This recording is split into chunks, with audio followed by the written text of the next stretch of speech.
All right, welcome into another edition of the 2023 MLB Draft Show. I am joined today by Los Gatos' own Stanford shortstop, Tommy Troy. Tommy, welcome to the show. Thank you. Thanks for having me.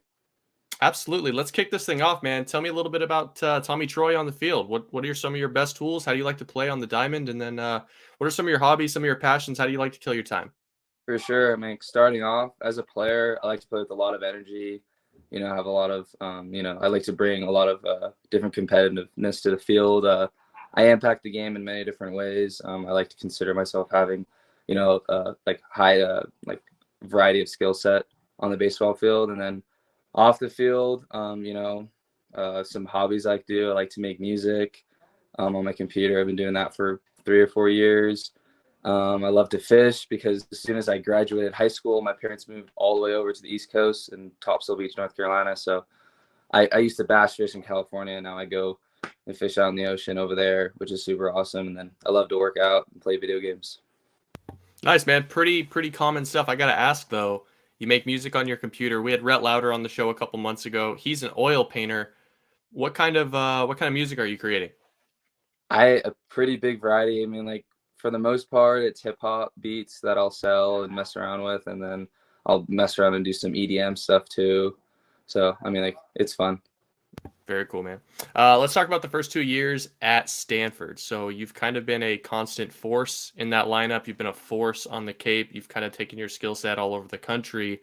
How do you think that transition from high school to Stanford has gone, and why has it kind of looked so easy for you? To be honest, I feel like it hasn't been that easy. I feel like there's definitely been an adjustment period. It's definitely hasn't been a straight line. I feel like the past 2 years have been an incredible learning experience for me. Freshman year, just being able to go in there and just have fun and learn. And then last year, kind of not having as much success as I wanted to early in the season, and then getting an injury, and then just fighting back, and getting grounded and having a bunch of success towards the end. I feel like I've had a pretty good story as far as like what I've gone through and how I've gotten to where I am now. Yeah, I was gonna ask you about the first, month and change of 2022 at Stanford. Obviously a slower start than we were accustomed seeing out of you. How did you kind of dig your way out of that with the injury kind of kicked in? I feel like the injury helped. I mean, I kind of just needed to get knocked on my butt and just kind of think, and just like take a step back, appreciate, the fact that I get to go out and play baseball every day. Sometimes it does take, a little injury, get knocked down to, kind of make you realize, I should just go out there and have fun. And then ever since that happened, I was just really just focused on having fun. I feel like that rolled over into the summer, and that's why I had even more success. So, I mean, like just as far as, learning from that, and now it's just about working hard and preparing so I can keep doing that for this next spring. Yeah, I mean, you finished the Cape those last few weeks roaring. I mean, your swing and miss came way down. You really showed a lot of your skill set there towards the end. How was that Cape experience for you? What did you take away from the Cape that maybe you aren't able to take away from the Pac-12?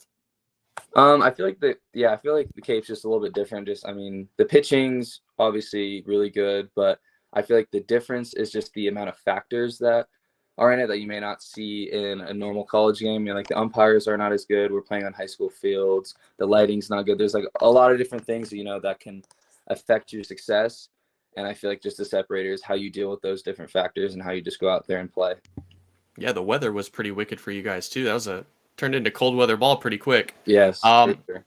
so what's this winter look like for you, man? I mean, you guys are kicking things back off here a couple months from now. How are you training? How are you developing? Kind of what are your goals for these next couple of months? I mean, for the most part, it's really just making sure I'm putting time in the weight room. I mean, like I'm getting my baseball work and I'm getting repetitions in, but I feel like the main priority is just eating right. I mean, like right as soon as fall ended, I took a week or two just to kind of take a step back from baseball. Still working super hard, but I mean, like at this point in time, it's really just getting your body right and making sure you're as strong as possible right before we get back. Because once I get back January 8th, we're hitting the ground running and we're getting ready for the season. So just getting my body right. What's this year look like for Stanford baseball? Because you guys graduated and had drafted a lot of talent last year. You had a ton of talent that left the team after 2021. Kind of what are some team goals for you guys, and then personally, what are you hoping to accomplish this year? For sure. I mean, our team's looking great. I mean, we already have an incredible foundation. Our coaching staff's awesome, and we already have a ton of returners who made a huge impact last year, who I know are going to continue to impact. We have some new guys. We have some freshman pitching that are going to help out, and some other returning pitching that have gotten so much better and that are going to impact even more this year. So I'm really excited. What we have in store for us, especially, I mean, like we've gone to Omaha the past 2 years. We haven't done much there. So I mean, like a team goal and my personal goal would be, at least get to the winners bracket, make a big impact in Omaha. That would be really awesome. I love it. So you mentioned the new guys. I love asking this question. Who's a new guy, maybe a freshman that made a big impact on you in the fall that we should be looking out for? I mean, there's definitely a few. I mean, probably number one, I go with Malcolm Moore. The kid can just hit. I just can't wait to see him continue to develop. He just has that really good hit tool, and he has some pop in him. He's got a great attitude, loves to work hard. Another guy I'm really looking forward to seeing, pitching wise, probably Nick Dugan. That guy competes, man. I love watching him in the fall. He didn't care at all about anything. He just went out there and threw, and I love that mentality. Not thinking too much and just going for it. And he has some good stuff too. So we definitely got a lot of guys and even young guys who are gonna be able to impact this year for sure. How about utilizing tech when you're developing and training? Is that something that you like to, hook yourself up to the hit tracks, hook yourself up to blast? Do you kind of like to measure yourself in any of those ways?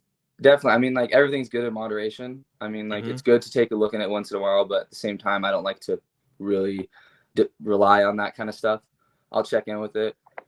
Analytics and all that stuff is really good, just obviously in moderation. Got it. Oh, okay. So here's the hard hitting question that I think everyone wants to know, and I really want your unbiased opinion. What is it like playing for a school that has a color as a mascot? To be honest, I mean, there has been so many times where people don't even know that Cardinal is talking about a color.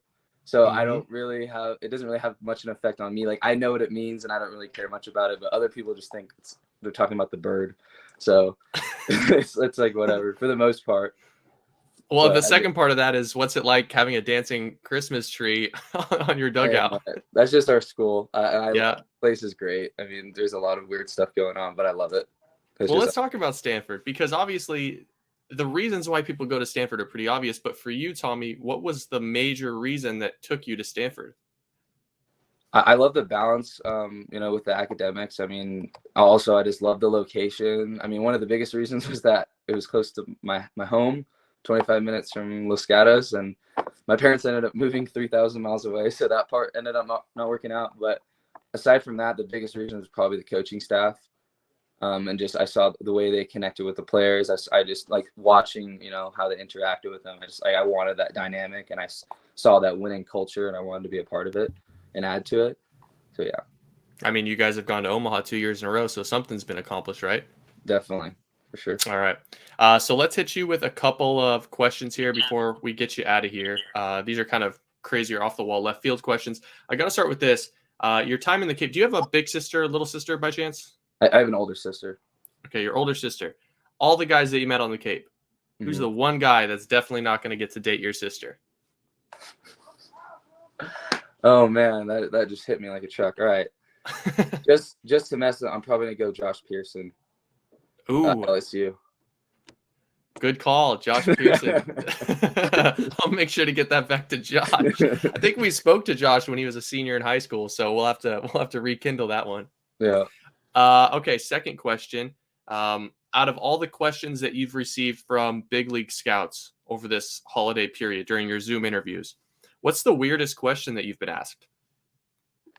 I mean, not anything specifically. I mean, the only weird ones that not really necessarily weird, but it's just like pressing and like maybe a little bit uncomfortable sometimes were like the psychology questions where you're just kind of put on the spot to kind of like rank different skill sets that you have in order, and you don't really have a lot of time to make it up. So I'm kind of just doing on the fly, just like whatever my gut feeling is. Sometimes those can get a little bit stressful, but it's fine. I'm like, for the most part, they all have been super comfortable and chill. All right, so we had Cole Carrig on the show yesterday, and I found out before this interview that Tommy and Cole are in the same house at Lake Tahoe right now, just kicking it during the holiday break. So we asked Cole what the most random fact that he knows about anything is. And he said he goes horseback riding with his mom. I have a feeling, Tommy, you're going to bring more heat. What's the most random fact that you know that lives rent free in your brain? I mean, I guess I don't know. I don't know about like rent free, like off the top of my head. I don't know. Maybe shoot, this is gonna be weird. I think I just saw this the other day on like TikTok or something. Elephants are the only mammals that can't jump. That's one. That's pretty That's a good. fun fact right there. That's pretty good. We've learned about the Great Pyramids. We've learned about NASA. We've learned about JFK. We can add elephants to the roster. Tommy, There you go. Troy, excited, man. I think this is going to be another big year for Stanford. Excited to see what the spring brings for you. Get you off to a hot start and see what kind of numbers you can post in the 2023 campaign. For sure. Thank you.